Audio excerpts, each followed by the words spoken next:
കർത്താവേ, നിന്റെ ഉന്നതമായ നാമത്തിന് സ്വസ്ഥം ചെയ്യണം. കർത്താവേ, നിന്റെ വിശുദ്ധ പൗരോഹിത്യത്തെ മഹത്വപ്പെടുത്തണമേ. കർത്താവേ, സഭയിലുള്ള സാന്നിധ്യം പ്രകടമാക്കണമേ. 39 വർഷം ഞാൻ അർപ്പിച്ച കുർബാനയുടെ യോഗ്യതയാൽ ഇന്ന് സഞ്ചരിക്കുന്ന എല്ലാവരെയും, ഇന്ന് ഈശോയെ ഭാരത്തൂക്കമുള്ള ഓരോ വിഷയങ്ങൾക്ക് വേണ്ടി വേദനിച്ച് നടക്കുന്നവരെ അങ്ങ് സന്ധിക്കണം കർത്താവേ. സാമ്പത്തികമായ കടങ്ങളിലൂടെ പരിഹാരമില്ലാതെ നീങ്ങുന്നവരെയും ജപ്തി നടപടി നേരിടുന്നവരെയും കണ്ണുനീരുടെ അങ്ങയുടെ ദൃശ്യം സംബന്ധിച്ച് പ്രാർത്ഥിക്കണം ഈശോയെ. കർത്താവേ, അങ്ങയെടുത്ത് മറുപടി ഉണ്ട് ഈശോയെ. അങ്ങ് വിചാരിച്ചാൽ മതി, ഒരു നിമിഷം വിചാരിച്ചാൽ മതി, അങ്ങയുടെ മക്കൾ രക്ഷപ്പെടും. എല്ലാവരും പറയണത് ഈ ഒരു ദുരന്തത്തിൽ നിന്ന് ഞാൻ രക്ഷപ്പെട്ട, ഞാൻ ദൈവത്തെ മറക്കാതെ ജീവിച്ചോളാമെന്ന് പറയുന്നവരുണ്ട് ഈശോയെ. അത് കേൾക്കണമേ എന്ന് പ്രാർത്ഥിക്കുന്നു. വിശ്വാസം തണുത്തു പോയവരെ, പ്രാർത്ഥനയില്ലാത്ത കുടുംബങ്ങളെ, അവരെല്ലാം കർത്താവെ എന്ത് ചെയ്യണമെന്നറിയാൻ പാടില്ലാതെ പല സഭകളിൽ പ്രവർത്തിക്കുന്നവർ ഒരു വീട്ടിൽ നിൽക്കുകയും ആ വീട്ടിൽ ഇരുട്ടായി മാറുകയും ചെയ്യുന്ന അവസ്ഥയിൽ കർത്താവെ മനസ്സ് സംഘർഷം കൊണ്ട് ജീവിക്കുന്നുണ്ട് ഈശോയെ. ഒതുങ്ങിക്കൂടി ജീവിക്കുന്നുണ്ട് ഈശോയെ. ആരോടും പറയാതെ വഴക്കില്ലാതെ സഹിച്ച് ജീവിക്കുന്നുണ്ട് ഈശോയെ. നിശബ്ദ ദുരന്തമായിട്ട് കഴിയുന്നുണ്ട് ഈശോയെ. അവരെ എല്ലാം ലാസ്തൻ്റെ കുഴിമാടം സന്ദർശിച്ചതുപോലെ അത്ര ഹൃദയങ്ങളിൽ നിന്ന് സന്ദർശിക്കണമേ എന്ന് പരിശുദ്ധ കൃപാസനത്താരെ ജീവനോടെ പ്രത്യക്ഷപ്പെട്ട പരിശുദ്ധയുടെ മാധ്യസ്ഥയിൽ പ്രാർത്ഥിക്കുന്ന ഈശോയെ. വൈവാഹ തടസ്സമുള്ളവർ, കുഞ്ഞുങ്ങളില്ലാത്തവർ, ഭവനരഹിതർ, ജോലിയില്ലാത്തവർ, സാമ്പത്തിക കടങ്ങളാൽ സമാധാനമില്ലാത്ത കുടുംബങ്ങളെ ഇതെല്ലാം സന്ധിക്കാൻ വേണ്ടി യേശുവിന്റെ നാമത്തിൽ പ്രാർത്ഥിക്കുന്നു. ആമേൻ. നമുക്ക് പ്രാർത്ഥിക്കാം. അമ്മേ പരിശുദ്ധമ്മേ, അമ്മേ പരിശുദ്ധമ്മേ, ദൈവമാതാവേ, കൃപാസനത്തിലൂടെ ഞങ്ങൾക്കും ഞങ്ങളുടെ ദേശത്തിനും അമ്മ മധ്യസ്ഥം തേടി തന്ന എല്ലാ അനുഗ്രഹങ്ങൾക്കും കൃപകൾക്കും ഞങ്ങളിപ്പോൾ ഹൃദയം നിറഞ്ഞ നന്ദി പറയുന്നു. അമ്മേ പരിശുദ്ധമ്മേ, ദൈവമാതാവേ, 2004 ഡിസംബർ 7 തീയതി ഉച്ച കഴിഞ്ഞ് 2:30 കൃപാസനത്തിൽ സംഭവിച്ച അമ്മയുടെ പ്രത്യക്ഷപ്പെടലിനെ കുറിച്ച് തിരുസഭയ്ക്ക് സമർപ്പിച്ചിരിക്കുന്ന പഠനരേഖകളുടെ സഭാത്മകമായ പഠനം ആരംഭിക്കുവാൻ ഞങ്ങൾ പ്രാർത്ഥിക്കുന്നു. അമ്മേ പരിശുദ്ധമ്മേ, ഭൂസ്വർലോകങ്ങളുടെ രാജ്ഞിയായ അങ്ങേയ്ക്ക് ഭൗമസംരക്ഷണത്തിനായി പ്രപഞ്ചപ്രകൃതിയെ തന്നെ തിരുസഭ പ്രതിഷ്ഠിക്കുവാൻ ഈ പ്രത്യക്ഷീകരണം വഴി ഇടയാക്കണമേ. പരിശുദ്ധമ്മേ, ജപമാല മാതാവേ, സകല കൃപാസനം പ്രാർത്ഥനകളോടും ചേർത്ത് ഞങ്ങളിപ്പോൾ പ്രാർത്ഥിക്കുന്ന ഈ കുടുംബത്തിന്റെ പ്രത്യേക നിയോഗം. ഇന്നത്തെ നിയോഗം പറ മക്കളെ.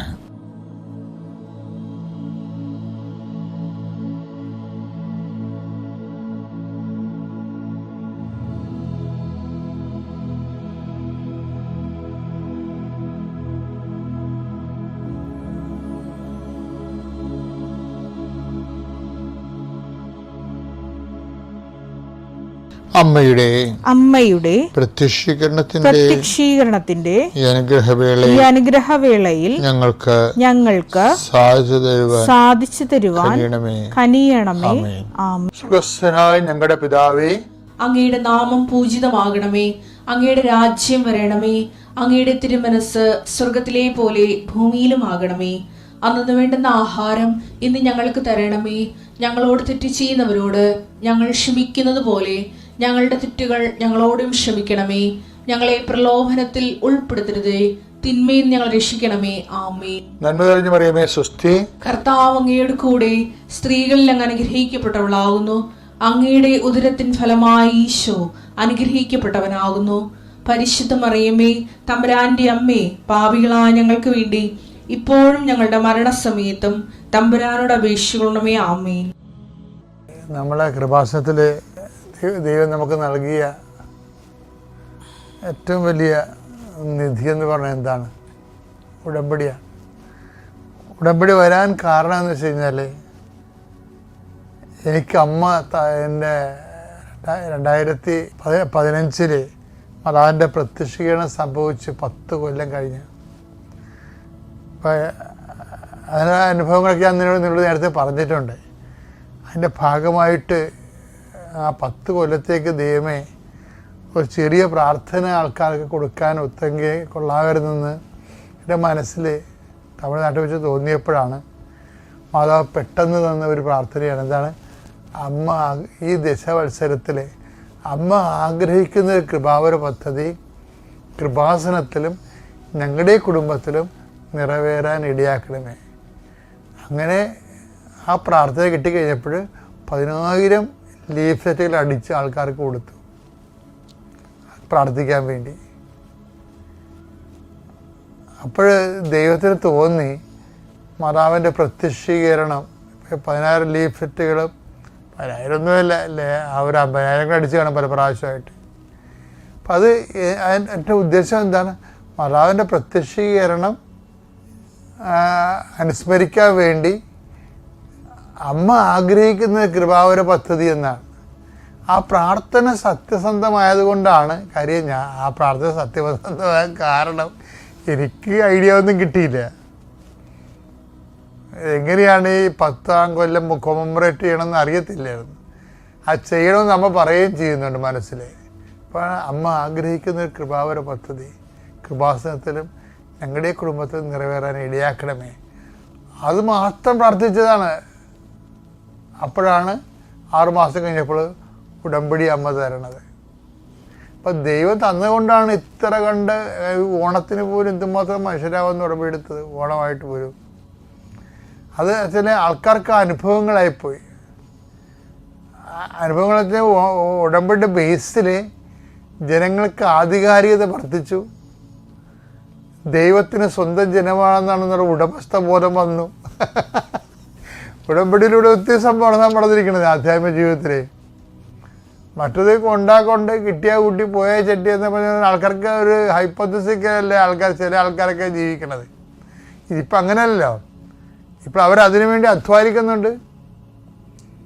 അതിനുവേണ്ടി അവർ അവരുടെ വിശ്വാസത്തെ അവർ പ്രവൃത്തി കൊണ്ട് നീതീകരിക്കുന്നുണ്ട്. അപ്പം ജനങ്ങളുടെ ആധികാരികത കൂടി.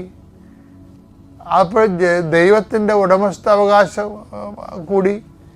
അപ്പോൾ അതുകൊണ്ട് തന്നെ ഉടമ്പടി പെട്ടെന്ന് ഇങ്ങനെ എല്ലാവരിലും തന്നെ ദൈവിക ഇടപെടലുണ്ടാകുന്ന ഒരു അവസ്ഥ വന്നു.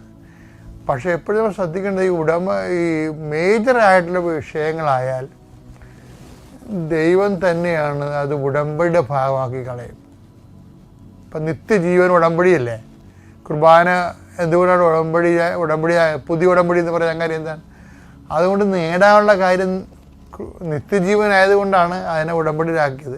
അതുപോലെ നമ്മുടെ ജീവിതത്തിലെ മേജർ സബ്ജക്റ്റുകളെല്ലാം ഉടമ്പടിയുടെ. ഇപ്പം എബ്രഹാം പെണ്ണ് കാണുന്നില്ലേ, പെണ്ണ് കാണാൻ വേണ്ടി ഭൃത്യരെ വിടുന്നില്ലേ. എബ്രഹാം പെണ്ണ് കാണാൻ അവൻ്റെ മകൻ ഇസഹാക്കിന് ഒരു ജീവിത പങ്കാളിയെ കാണാൻ വേണ്ടി ഭൃത്യനെ പറഞ്ഞു വിടുന്നതും അത് ആ വിഷയം സീരിയസ് ആയത് കാരണം അത് എബ്രഹാം അത് ഉടമ്പടിയായിട്ടാണ് നമ്മൾ വിടണത്, ഉടമ്പടി ചെയ്താൽ വിടണത്. ഉൽപ്പത്തി പുസ്തകത്തിന് 1:24 അധ്യായം 1 മുതൽ എടുത്തേ. അബ്രാഹത്തിന് പ്രായമേറെയായി. അബ്രാഹത്തിന് പ്രായമേറെയായി. എല്ലാ കാര്യങ്ങളിലും അവനെ അനുഗ്രഹിച്ചു. എബ്രാഹത്തിന് പ്രായമായെന്നും പറഞ്ഞാൽ തുടങ്ങണത് വെച്ച് കഴിഞ്ഞാൽ എബ്രാഹത്തിന് ഇപ്പം പ്രായമായത് കൊണ്ട് നമ്മുടെ ജീവിതത്തിൽ നമ്മൾ ഇരിപ്പുകാരനായിപ്പോയി. നമ്മൾ ഇരിപ്പുകാരനായപ്പോൾ പിന്നെ ദൈവം ഇരിപ്പുകാരനായി പോയിട്ടില്ലേ. അത് എബ്രാഹത്തിന് പ്രായമായി. എബ്രാഹത്തിന് ഇനി മകന് വേണ്ടി പെണ്ണ് കാണാൻ പോകാനൊന്നും പറ്റാത്തൊരവസ്ഥയായി, പ്രായമേറെയായി. അപ്പം അതുകൊണ്ട് എന്ത് പറ്റി? ഭൃത്യനെ വിളിച്ചിട്ട് പറഞ്ഞു അത് ഉടമ്പടിയാക്കി കളഞ്ഞത്. അത് വായിച്ച ഭാഗം വായിച്ചേ. അവൻ തൻ്റെ എല്ലാ വസ്തുക്കളുടെയും മേൽനോട്ടക്കാരനും തൻ്റെ ഭവനത്തിലെ ഏറ്റവും പ്രായം കൂടിയവനുമായ വേലക്കാരനെ വിളിച്ചു പറഞ്ഞു, നിന്റെ കൈ എന്റെ തുടയുടെ കീഴെ വയ്ക്കുക. ഞാൻ പാർക്കുന്ന ഈ നാട്ടിലെ കാനാന്യരുടെ പെൺമക്കളിൽ നിന്ന് എന്റെ മകന് ഭാര്യയെ തിരഞ്ഞെടുക്കുകയില്ലെന്ന് ആകാശത്തിന്റെയും ഭൂമിയുടെയും ദൈവമായ കർത്താവിന്റെ നാമത്തിൽ നിന്നെ കൊണ്ട് ഞാൻ സത്യം ചെയ്യിക്കും. ഉടമ്പടിയാകണം എന്ന് വെച്ച് കഴിഞ്ഞാല് ദൈവമില്ലാത്ത ഒരു സമൂഹത്തിൽ നിന്ന് ജീവിത പങ്കാളിയെ എടുക്കരുത് നമ്മൾ. അത് ഇന്നും നമ്മൾ ശ്രദ്ധിക്കേണ്ട കാര്യമാണ്. ദൈവമില്ലാത്ത, ദൈവവിശ്വാസമില്ലാത്ത, സത്യദൈവത്തെ വിശ്വസിക്കാത്ത ഒരാളെ കൊണ്ട് അയാളിൽ നിന്ന് ജീവിത പങ്കാളിയായിട്ട് എടുക്കരുത്. അതോടുകൂടി നമ്മുടെ കൃപകളെല്ലാം ബ്ലോക്കായി പോകും. എന്നിട്ട് ദൈവത്തിൽ വിശ്വാസം ഉണ്ടാകണം. വിശ്വാസം ഇല്ലെങ്കിൽ ആ ഒരു ബന്ധത്തിൽ നിന്ന് പോകരുത്. പിന്നെ പറഞ്ഞൊരു കാര്യമില്ല. പറ, ഇപ്പം നിങ്ങൾ ഓർക്കും ഈ കാലമല്ലേ ജാതിയോ മതമോ ആര് നോക്കാനാണെന്നൊക്കെ ചോദിക്കും. നോക്കാത്തവനും നോക്കേണ്ട കാര്യമില്ല. കാര്യം അവൻ നോക്കിയിട്ടും കാര്യമില്ലാത്തതുകൊണ്ടാണ്. അവൻ നോക്കിയിട്ടും കാര്യമില്ല. അവന് ദൈവത്തെക്കുറിച്ച് ഒരു ഐഡിയ ഇല്ല. ഒരു ഐഡിയ ഇല്ലാത്തവന് നമ്മളെന്തിനാണ് അടിച്ചേൽപ്പിക്കണത്? അവന് ഈ ഐഡിയ കിട്ടാനുള്ള സാഹചര്യത്തിൽ ദൈവം അവനെ ഒരു ക്രിസ്തീയ കുടുംബത്തിൽ ജനിപ്പിച്ചു. പക്ഷെ അതുകൊണ്ട് അവന് പ്രയോജനമൊന്നും ഉണ്ടായില്ല. പിന്നെ ഇപ്പോൾ നമ്മൾ പ്രയോജനം ഉണ്ടാക്കാൻ വേണ്ടി ചെന്നിട്ടും കാര്യമില്ല. പക്ഷെ നിൽക്കുന്നു എന്ന് തോന്നുന്നവൻ എന്ത് ചെയ്യണം? അവൻ ഇത് കണ്ടിട്ട് വീടെടുത്ത്. ഞാൻ പറയാൻ ഉദ്ദേശിക്കുന്ന കാര്യം എന്ന് വെച്ച് കഴിഞ്ഞാൽ, മേജർ സബ്ജക്റ്റുകൾ അത് ഉടമ്പടി അടിസ്ഥാനത്തിലാണ് നമ്മൾ ചെയ്യേണ്ടത്. അപ്പോൾ തന്നെ ഉടമ്പടി എടുത്തിരിക്കുന്ന ആൾക്കാരെ കാലം അങ്ങോട്ട് ചെല്ലുന്തോറും ഉടമ്പടി ഡൈല്യൂട്ട് ആകാതിരിക്കാൻ വേണ്ടി പ്രത്യേകം ശ്രദ്ധിക്കണം. അപ്പോൾ ദൈവത്തിന് മനസ്സിലാവും നമ്മൾ ഒരാൾ വ്യക്തി ഉടമ്പടിയിലാണെന്ന്, സത്യസന്ധ ഉടമ്പടിയിലാണെന്ന് കണ്ടാൽ പിന്നെ ദൈവം അവന് ഒരിക്കലും കൈവിടത്തില്ല. അതൊരു ഉറപ്പുണ്ടായാൽ മതി. വിശ്വാസ പ്രമാണം. സർവശക്തനായ പിതാവും ആകാശത്തിന്റെയും ഭൂമിയുടെയും സൃഷ്ടാവുമായ ദൈവത്തിൽ ഞാൻ വിശ്വസിക്കുന്നു. അവിടുത്തെ ഏകപുത്രനും ഞങ്ങളുടെ കർത്താവുമായ ഈശോമിശിഹായിലും ഞാൻ വിശ്വസിക്കുന്നു. ഈ പുത്രൻ പരിശുദ്ധാത്മാവിനാൽ ഗർഭസ്ഥനായി കന്യകാമറിയത്തിൽ നിന്ന് പിറന്ന് പൊന്തിയോസ് പീലാത്തോസിന്റെ കാലത്ത് പീഡകൾ സഹിച്ച് കുരിശിൽ തറയ്ക്കപ്പെട്ട് മരിച്ച് അടക്കപ്പെട്ട് പാതാളങ്ങളിൽ ഇറങ്ങി മരിച്ചവരുടെ ഇടയിൽ നിന്ന് മൂന്നാം നാൾ ഉയർത്ത് സ്വർഗത്തിലേക്ക് എഴുന്നള്ളി സർവശക്തിയുള്ള പിതാവായ ദൈവത്തിന്റെ വലതുഭാഗത്തിരിക്കുന്നു. അവിടെ നിന്ന് ജീവിക്കുന്നവരെയും മരിച്ചവരെയും വിധിക്കുവാൻ വരുമെന്നും ഞാൻ വിശ്വസിക്കുന്നു. പരിശുദ്ധാത്മാവിലും ഞാൻ വിശ്വസിക്കുന്നു. വിശുദ്ധ കത്തോലിക്കാ സഭയിലും പുണ്യവാന്മാരുടെ ഐക്യത്തിലും പാപങ്ങളുടെ മോചനത്തിലും ശരീരത്തിന്റെ ഉയർപ്പിലും നിത്യമായ ജീവിതത്തിലും ഞാൻ വിശ്വസിക്കുന്നു. ആമേൻ. നമ്മൾ ബൈബിള് 3 പ്രാവശ്യം എഴുതും, 1000 പ്രാവശ്യം എഴുതുമെന്നൊക്കെ പറഞ്ഞില്ലേ? ബൈബിൾ തന്നിട്ട് എഴുതാനല്ല ദൈവം പറഞ്ഞത്. ബൈബിൾ തന്നിട്ട് ഉടമ്പടി ചെയ്യാനാണ് പറഞ്ഞത്. അതുകൊണ്ട് ബൈബിളിൻ്റെ പുസ്തകത്തിന് ദൈവം ബൈബിളെന്നൊന്നും വിളിച്ചില്ല. നമ്മളിങ്ങനെ വിവരമില്ലാത്ത ആൾക്കാരങ്ങനെ വിളിച്ച പുസ്തകം അത്ര അർത്ഥമുള്ളതിന്. ബൈബിളിന് ദൈവം വിളിച്ച പേര് ഉടമ്പടി പുസ്തകം എന്നാണ്. ദാറ്റ് മീൻസ് അത് ദൈവം ചെയ്ത ഒരു കാര്യമാണ്. ബൈബിള് എന്ന് പറയുമ്പോൾ നമ്മൾ ചുമ്മാ ബൈബിൾ ആർക്ക് വേണേൽ പറയാം. പക്ഷേ നമ്മൾ വിശുദ്ധ ഗ്രന്ഥം എന്നാണ് പറയണത്. ഈ വിശുദ്ധ ഗ്രന്ഥം ദൈവം തന്നത് കൊണ്ടാണ് വിശുദ്ധമായത്. പക്ഷേ ദൈവത്തിൻ്റെ വചനങ്ങൾ അതിനകത്ത് നിറഞ്ഞിരിക്കുന്നതുകൊണ്ടാണ് വിശുദ്ധമായത്. പക്ഷേ വിശുദ്ധമായ വചനങ്ങൾ, ദൈവത്തിൻ്റെ വചനങ്ങൾ നിറഞ്ഞിരിക്കുന്നു. അതുകൊണ്ട് നീ അത് വായിച്ചോ, നീ അത് എഴുതിക്കോ എന്നൊന്നും അല്ല പറഞ്ഞത്. നീ അത് ചെയ്യണമെന്നാണ് പറഞ്ഞത്. അതാണ് ഉടമ്പടി എന്ന് പറയുന്നത്. വചനത്തിനെ ചെയ്യാൻ വേണ്ടിയാണ് നിനക്ക് ബൈബിൾ തന്നിരിക്കുന്നത്. ഉടമ്പടി എന്ന് പറയണത് പരിശുദ്ധാത്മാവ് ഒരധ്യാപകനായി നിന്നുകൊണ്ട് മോശയാകുന്ന ചോക്ക് കൊണ്ട് എഴുതിയ സംഭവമാണിത്. എഴുതിയത് മോശമല്ല, ചോക്കണങ്ങേരി. എഴുതിയത് പരിശുദ്ധാത്മാവാണ്. പക്ഷെ എന്തിനാണ് എഴുതിയത്? നമ്മളും തിരിച്ചെഴുതിക്കാൻ വേണ്ടി എഴുതിയതല്ല, ദൈവം എഴുതി തന്ന് എന്ന് ഞാൻ തിരിച്ച് ദൈവത്തിന് എഴുതിയേക്കാമെന്ന് പറഞ്ഞ് തിരിച്ചെഴുതാനുള്ള സാധനമല്ല, ഇത് ചെയ്യാനുള്ള സാധനമാണ്. ആദ്യകാലം മുതലേ ബൈബിള് ഉടമ്പടി ചെയ്യാൻ വേണ്ടിയുള്ളതാണ്. ഉടമ്പടി എന്ന് പറയുന്നത് എന്താണ്? ദൈവത്തിൻ്റെ വചനങ്ങൾ എക്സിക്യൂട്ട് ചെയ്യാനുള്ളതാണ്. അതുകൊണ്ടാണ് മോശ പോലും അതിനെ വിളിച്ചത് എന്താണ്? ഉടമ്പടി ഗ്രന്ഥം എന്നാണ്. 24-ാം അധ്യായം പുറപ്പാട് 24:7. ശ്രുതികട്ടെ ഹല്ലേലൂയ.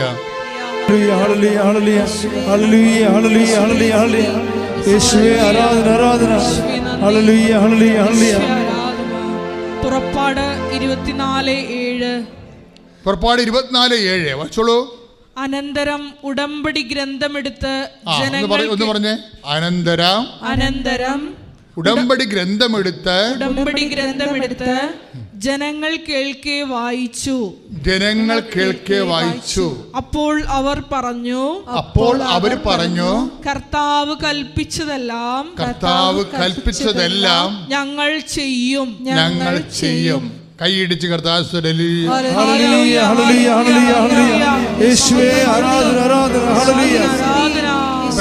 അപ്പൊ കർത്താവ് കൽപ്പിച്ചതെല്ലാം ഉടമ്പടി ഗ്രന്ഥമാണ് കൊടുക്കണത്. വിശുദ്ധ ഗ്രന്ഥം ബൈബിള് കൊടുത്ത് എന്താ പറയണത്? ഉടമ്പടി ഗ്രന്ഥം വായിച്ചു. എന്തിനാ വായിക്കണത്? ജനങ്ങളുടനെ മറുപടി പറയുന്നത് എന്താണ്? പുറപ്പാട് 24:7 എന്താ മറുപടി പറയണത്? കർത്താവ് കൽപ്പിച്ചതെല്ലാം പറഞ്ഞേ, കർത്താവ് കൽപ്പിച്ചതെല്ലാം ഞങ്ങൾ ചെയ്യും. അല്ലാതെ കർത്താവ് പറഞ്ഞെല്ലാം തിരിച്ചങ്ങോട്ട് കർത്താവ് എഴുതി തന്നതെല്ലാം തിരിച്ചെഴുതുമെന്നല്ല പറഞ്ഞിരിക്കണം. എഴുതിക്കോ, പഠിക്കാൻ നല്ല കാര്യമാണ്. പക്ഷെ അത് ഉടമ്പടി എന്ന് പറയണത് അങ്ങനെ എഴുതാനോ അല്ലെങ്കിൽ ഞാൻ ഫുൾ ബൈബിൾ 3 പ്രാവശ്യം വായിച്ചെന്നൊക്കെ പറഞ്ഞില്ലേ, ഒരു കഥയുമില്ല. ഒരു ബൈബിൾ ഒരു പ്രാവശ്യം വായിച്ചാലും മതി. പക്ഷെ ബൈബിളിൻ്റെ ഉദ്ദേശം എന്താ? എഴുതാൻ വേണ്ടിയുള്ളതല്ല, വായിക്കാൻ വേണ്ടി മാത്രമുള്ളതല്ല. ഇതെല്ലാം വായിക്കുക, എഴുതുക എന്നുള്ള കാര്യത്തിലൂടെ അറിയുക എന്ന പ്രോസസ്സാണ് നടക്കുന്നത്, അല്ലേ? കർത്താവിനെ അറിയണേ എന്തിനാണ്? അറിഞ്ഞ് നമ്മൾ സ്നേഹിക്കും. ഏകസത്യദൈവമായ നിന്നെയും നീയെ യേശു ക്രിസ്തുവിനെയും അറിയുകയാണ് നിത്യജീവനാണ് ലക്ഷ്യം. അപ്പം ബൈബിൾ എഴുതുമ്പോൾ നമുക്ക് ലഭിക്കണത് എന്താണ്? അറിവ്. ബൈബിൾ വായിക്കുമ്പോൾ നമുക്ക് ലഭിക്കണത് എന്താണ്? അറിവ്. ഈ അറിവ് എന്തിനാ? ഏകസത്യദൈവമായ നിന്നെയും 17:3 യോഹന്നാൻ 17:3 ഏകസത്യമായ അവിടുത്തെയും അവിടുത്തെയും അങ്ങയച്ച യേശുക്രിസ്തുവിനെയും അറിയുക എന്നതാണ് നിത്യജീവൻ. മക്കൾ എഴുതിയാലും മക്കൾ വായിച്ചാലും അതിൻ്റെ ലക്ഷ്യം, അതെല്ലാം ഒരു മാർഗമാണ്, അതൊരു ലക്ഷ്യമല്ല. മക്കളെ ബൈബിൾ എഴുതിയാലും മക്കളെ വായിച്ചാലും അതൊരു മാർഗമാണ്. ലക്ഷ്യമെന്താണ്? ഏകസത്യദൈവമായ നിന്നെയും നീ അയച്ച യേശുക്രിസ്തുവിനെയും അറിയുകയാണ് നിത്യജീവൻ. നിങ്ങൾ ബൈബിൾ വായിക്കുന്നു, അതിൽ നിത്യജീവൻ ഉണ്ടെന്ന് നിങ്ങൾക്കറിയാം. കർത്താവ് പറഞ്ഞൊരു വാക്കാണത്. അതിൽ നിത്യജീവൻ ഉണ്ടെന്ന് നിങ്ങൾക്കറിയാം. ബൈബിളിൽ എന്തായിരിക്കണത്? നിത്യജീവനാണ്. നിത്യജീവനെ ഹോണർ ചെയ്യാതെ നിങ്ങൾക്ക് ബൈബിളിനെ സമീപിക്കാനോ കർത്താവിൻ്റെ വചനം ഉപയോഗിക്കാനോ മീനിങ്ഫുള്ളായിട്ട് പറ്റത്തില്ല. അതായത് ഉടമ്പടി ദൈവത്തെ കക്ഷി ചേർക്കുന്ന പ്രാർത്ഥനയാണ്. നിൻ്റെ ജീവിതാവസ്ഥകളിൽ നിനക്ക് അവശതയുണ്ട്, നിനക്കിത് പുൾ ഔട്ട് ചെയ്യാൻ നിനക്കിത് മുന്നോട്ട് കൊണ്ടുപോകാൻ പറ്റാത്ത രീതിയിലുള്ള നിനക്കാനുള്ള കലിബറില്ല എന്ന് വിചാരിച്ചാൽ ദൈവത്തിനെ കൂടി നീ അതിൻ്റെ അകത്ത് കക്ഷി ചേർക്കാൻ പറ്റും. ദൈവത്തിനെ നിൻ്റെ ജീവിത പ്രശ്നത്തിന് ഒരു കക്ഷിയാക്കണത് അങ്ങനെ ഒരു സംവിധാനം ഉടമ്പടിയല്ലാതെ ബൈബിളിലില്ല. നിങ്ങൾ ഉടമ്പടി ചെയ്യുമ്പോൾ അറിയണം. 2 ദിനവൃത്താന്തം 34:30 2 ദിനവൃത്താന്തം 34:30 ശ്രദ്ധിക്കട്ടെ. ഹല്ലേലൂയ. 2 ദിനവൃത്താന്തം 34:30 യൂദാ ജെറുസലേം നിവാസികളെയും പുരോഹിതന്മാരെയും ലേവ്യരെയും വലിപ്പച്ചെറുപ്പമെന്നിയെ സകല ജനത്തെയും കൂട്ടി രാജാവ് കർത്താവിൻ്റെ ആലയത്തിലേക്ക് ചെന്നു. കർത്താവിൻ്റെ ആലയത്തിലേക്ക് രാജാവും പ്രവാചകന്മാരും ന്യായാധിപന്മാരും അവിടെയുള്ള എല്ലാ പ്രഭുക്കന്മാരും ജനങ്ങളോടുകൂടി ചെല്ലും. കർത്താവിൻ്റെ ആലയത്തിലേക്ക് ചെല്ലുകയാണ്. കർത്താവ് ഇരിക്കുന്ന ഇടത്തേക്ക് ചെല്ലുകയാണ്. എന്താ ചെന്നിരിക്കണത്? പറഞ്ഞേ. ദേവാലയത്തിൽ നിന്ന് കണ്ടെത്തിയ ഉടമ്പടിയുടെ ഗ്രന്ഥം ബൈബിള്. കുറേ കാലത്തേക്ക് ഇവർ ഡിയാസ്പൊറയിലായിരുന്നല്ലോ. ഇവരെപ്പോഴും യുദ്ധവും ഓട്ടവും ജീവൻ പണയം വെച്ചുള്ള ജീവിതമായിരുന്നല്ല. അപ്പോൾ വൺസ് ഇവർക്ക് ആ ആധ്യാത്മിക ജീവിതമോ മതജീവിതമോ ഒക്കെ ഇല്ലാതെ ബൈബിൾ വരെ കൈമോശം വന്ന് പിന്നെ ഒരു സുപ്രഭാതത്തിൽ ദൈവം ഇത് തിരിച്ച് കണ്ടെത്താൻ ഇടയാക്കും. ബൈബിള് കണ്ടെത്തി, ഉടമ്പടി പുസ്തകം എന്നാണ് പറയുക, ഉടമ്പടി പുസ്തകം കണ്ടെത്തി ഉടനെ ജനം വാവിട്ട് കരയും. അത് ഭയങ്കര ഒരു ഫീലാണ് ആ സംഭവം. കാര്യം കർത്താവ് ദൈവത്തിന് ലിങ്ക് കിട്ടിയ പോലെ ദൈവവുമായിട്ട്. എന്നിട്ട് രാജാവും ജനങ്ങളും കൂടെ ഉണ്ടായിരുന്ന എല്ലാ പ്രഭുക്കന്മാരും എല്ലാം കൂടി ദേവാലയത്തിലേക്ക് ഇടിച്ചു കയറുമ്പോൾ എന്നാ സംഭവിക്കണത് പറഞ്ഞോളൂ. ദേവാലയത്തിൽ നിന്ന് കണ്ടെത്തിയ ഉടമ്പടിയുടെ ഗ്രന്ഥം അവരെ വായിപ്പിച്ചു കേൾപ്പിച്ചു. രാജാവ് ദേവാലയത്തിൽ നിന്ന് കണ്ടെത്തിയ ഉടമ്പടിയുടെ ഗ്രന്ഥം. ഇപ്പം വിശുദ്ധ ഗ്രന്ഥത്തിൻ്റെ പേരെന്താ? ഉടമ്പടിയുടെ ഗ്രന്ഥമെന്നാണ്. ജനങ്ങളെ വായിച്ചു കേൾപ്പിച്ചു. അടുത്ത വായിച്ചു കർത്താവിനെ പിൻചൊല്ലുമെന്നും. അതെ, നോക്കിയ റെസ്പോൺസ് ആൻഡ് റിയാക്ഷൻ. ഇവിടെയാണ് പ്രശ്നം. ഉടമ്പടി എന്ന് പറയണത് നിങ്ങളത് ചെയ്യുമ്പോൾ അതിൻ്റെ ഒരു കേവലമായ റെസ്പോൺസ് ആൻഡ് റിയാക്ഷൻസ് ഉണ്ട്. അത് നമ്മുടെ ഭാഗത്തു നിന്ന് ഉണ്ടാവണം. ജനങ്ങളെ വായിച്ചു കഴിച്ചപ്പോൾ ജനങ്ങൾ എന്താ പറഞ്ഞിരിക്കണത്? പറഞ്ഞേ. കർത്താവിനെ പിൻചൊല്ലുമെന്നും. ഒന്ന് പറഞ്ഞ കർത്താവിനെ പിൻചൊല്ലുമെന്നും. കർത്താവിനെ പിൻചൊല്ലുമെന്നും പൂർണ്ണ ഹൃദയത്തോടെ അവിടുത്തെ കൽപ്പനകളും പ്രമാണങ്ങളും ചട്ടങ്ങളും പാലിക്കുമെന്നും ഗ്രന്ഥത്തിൽ എഴുതപ്പെട്ടിരിക്കുന്ന നിയമങ്ങളെല്ലാം അനുസരിക്കുമെന്നും സ്വസ്ഥാനത്ത് നിന്നുകൊണ്ട് രാജാവ് കർത്താവിന്റെ മുൻപിൽ ഉടമ്പടി ചെയ്തു. അപ്പൊ രാജാവ് കർത്താവിന്റെ മുമ്പിൽ ഉടമ്പടി ചെയ്യണം. എന്താണ് ഉടമ്പടി ചെയ്യണത്? ദൈവം നൽകിയ വചനങ്ങൾ അനുസരിച്ചുകൊണ്ട് പാലിച്ചുകൊണ്ട് ജീവിച്ചുള്ള അതുവഴി ദൈവത്തിൻ്റെ സ്വന്തം ജനമായി നിലനിന്നുകൊള്ളാവുന്ന ഉടമ്പടി ചെയ്യുകയാണ്. കാരണം ഉടമ്പടി ചെയ്യുമ്പോൾ എന്താ പറ്റണത്? നിങ്ങൾ ദൈവത്തിൻ്റെ സ്വന്തം ജനമായി മാറുകയാണ്. അതാണ് എപ്പോഴും നമ്മൾ ശ്രദ്ധിക്കേണ്ടത്. Whether you Christian or non Christian, അത് ഡസൻ വെയ്ക്ക് എനിത്തിങ്. അതായത് നിങ്ങളിപ്പോഴും ക്രിസ്ത്യൻ അല്ലായിരിക്കും, പക്ഷെ നിങ്ങൾ ഉടമ്പടി വൺസ് ചെയ്ത് കഴിയുമ്പോൾ നിങ്ങൾ ദൈവത്തിൻ്റെ സ്വന്തമായി മാറും. വിസ കിട്ടിക്കഴിഞ്ഞിട്ട് സത്യത്തിൽ അവിടെ ഹോണേഴ്സ് തന്നെയാണ് നമുക്ക് അക്കോമഡേഷൻ റെഡിയാക്കേണ്ടത്. പക്ഷേ എന്തോ അവർ പറഞ്ഞു ജോലിക്ക് ഉടനെ തന്നെ ജോയിൻ ചെയ്യാം, പക്ഷേ അക്കോമഡേഷൻ നമ്മൾ തന്നെ റെഡിയാക്കണം എന്ന് പറഞ്ഞു. നമുക്കവിടെ ആരും അങ്ങനെ പരിചയക്കാരൊന്നും ഉണ്ടായിരുന്നില്ല. ആ ഒരു സമയത്ത് ഞങ്ങൾ വീണ്ടും വിഷമിച്ചു. അയ്യോ, ജോലി കിട്ടിയിട്ടും ഞങ്ങൾക്ക് എന്തേ കയറി പോകാനായിട്ട് വീണ്ടും തടസ്സമാണല്ലോ എന്നിങ്ങനെ ആലോചിച്ചിരുന്ന് കഴിഞ്ഞപ്പം 2-3 ആഴ്ച കഴിഞ്ഞപ്പോൾ എൻ്റെ മനസ്സിൽ പെട്ടെന്ന് തോന്നി, ഞാനാണല്ലോ പ്രാർത്ഥിച്ച പോലെ മാതാവ് ഞങ്ങൾക്ക് ജോലി തന്നു, വിസ തന്നു. പക്ഷേ എൻ്റെ ഹസ്ബൻഡ് അന്ന് വീട്ടിൽ നിന്ന് പത്രവും മാതാവിൻ്റെ കൊന്തയും മാതാവിൻ്റെ പടവും എല്ലാം എടുത്ത് മാറ്റിയായിരുന്നല്ലോ. അപ്പോൾ എൻ്റെ മനസ്സിൽ പെട്ടെന്ന് തോന്നി, മാതാവിനോട് ഇവിടെ വന്ന് മാപ്പ് ചോദിച്ച് പ്രാർത്ഥിച്ചാൽ പെട്ടെന്ന് തന്നെ ജോലിക്ക് കയറിപ്പോകാൻ പറ്റും. ആ ഒരു ഇത് കിടക്കുന്നത് കൊണ്ടായിരിക്കാം കയറി പോകാൻ ഒരു തടസ്സമായിട്ട് നിൽക്കുന്നത് എന്നെൻ്റെ മനസ്സിൽ ആരോ പറയുന്നത് പോലെ തോന്നി. ഞാൻ അപ്പോഴത്തേക്കും ഹസ്ബൻഡിനോട് പറഞ്ഞു, ഞങ്ങൾ വീട്ടിലാരും അറിയാതെ ഞാനും ഹസ്ബൻഡും ഒരു ദിവസം ഇവിടെ വന്നു. ആ സമയത്ത് 2022 സെപ്റ്റംബറിൽ ഇവിടെ വന്ന് സെപ്റ്റംബർ 20-ാം തീയതി ഇവിടെ വന്ന് ഞങ്ങൾ ഏറ്റവും ലാസ്റ്റ് ഇരുന്ന് ഞാനും ഹസ്ബൻഡും കരങ്ങി കൊന്ത ചൊല്ലി പ്രാർത്ഥിച്ചു. അത് കഴിഞ്ഞ് ഞങ്ങൾ വീട്ടിലൊരു രാത്രി 8 മണിയൊക്കെ ആയി എത്തിയപ്പം. രാത്രി 10 മണിയായപ്പം അവിടുന്ന് ഏജൻസിക്കാർ വിളിച്ചിട്ട് പറഞ്ഞു, റൂം റെഡിയായി, 4 ദിവസത്തിനുള്ളിൽ എത്രയും പെട്ടെന്ന് തന്നെ കയറിപ്പോണെന്ന് പറഞ്ഞു. അതിനുശേഷം ഞങ്ങൾ ഇവിടെ നന്ദി പറയാൻ വേണ്ടിയിട്ട് കഴിഞ്ഞ സെപ്റ്റംബർ 25-ാം തീയതി ഹസ്ബൻഡ് കാനഡയ്ക്ക് പോയി. അതിന് മുന്നേ ഒരു ദിവസം ഞങ്ങളിവിടെ സാക്ഷ്യം പറഞ്ഞേക്കാവേന്ന് നേർന്നായിരുന്നല്ലോ. അപ്പോൾ അതുകൊണ്ട് സാക്ഷ്യം പറയാനായിട്ട് വന്നു. പക്ഷെ അന്ന് ഞങ്ങൾക്ക് സാക്ഷ്യം പറയാനായിട്ട് സാധിച്ചില്ല. അന്ന് സാക്ഷ്യം പറയാൻ വന്നപ്പോൾ ഞങ്ങൾ വീണ്ടും പ്രാർത്ഥിച്ചു, അടുത്ത മാർച്ചിന് മുമ്പ് എന്നെയും കൊച്ചിനെയും കൂടി കൊണ്ടുപോകാനായിട്ടുള്ള വിസയെല്ലാം റെഡിയാകണമെന്ന് പറഞ്ഞ് അന്ന് ഞങ്ങളിവിടെ വന്നിരുന്ന് പ്രാർത്ഥിച്ചായിരുന്നു. അതുപോലെ തന്നെ ഈ മാർച്ചിന് മുന്നേ ഈ കഴിഞ്ഞ മാസം ഫെബ്രുവരി 13-ാം തീയതി എൻ്റെ കാനഡയ്ക്കുള്ള എൻ്റെയും 3.5 വയസ്സുള്ളൊരു മോളുണ്ട് എനിക്ക്, അവളുടെയും വിസ ഞങ്ങൾക്ക് കൈ തന്ന് മാതാവ് അനുഗ്രഹിച്ചു.